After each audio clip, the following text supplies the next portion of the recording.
La course au vaccin contre la COVID-19 s'est considérablement accélérée ces dernières semaines. En l'absence de traitement efficace, le vaccin est en effet la seule vraie lumière au bout d'un tunnel dont le monde entier peine à voir le bout. Certaines compagnies aériennes comme l'australienne Qantas ont déjà annoncé qu'il sera obligatoire d'être vacciné pour voyager sur leur ligne. En Europe, on annonce que les premières doses seront disponibles dès la fin du mois de décembre, depuis que les laboratoires Moderna, Pfizer, Galilea et AstraZeneca ont annoncé des résultats encourageants avec des candidats vaccins efficaces entre 70 et 90%. Qu'en est-il en Chine? La très respectée revue scientifique The Lancet a publié le 17 novembre un article consacré au vaccin développé par le laboratoire chinois Sinovac Biotech, l'un des plus avancés en phase 3.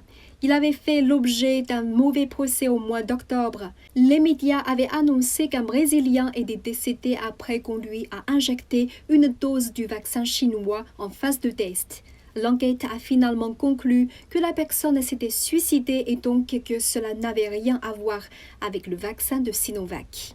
Au contraire, l'article du Lancet se montre plutôt élogieux sur le vaccin chinois, actuellement toujours testé au Brésil, en Turquie, en Indonésie et au Maroc sur des dizaines de milliers de volontaires.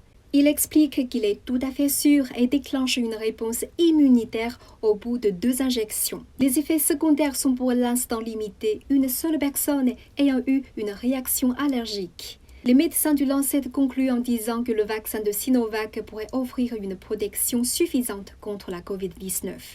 Reste à savoir si le vaccin chinois sera efficace sur les personnes dites à risque et sur les plus âgées, et comment il se positionnera sur le marché mondial face aux concurrents étrangers.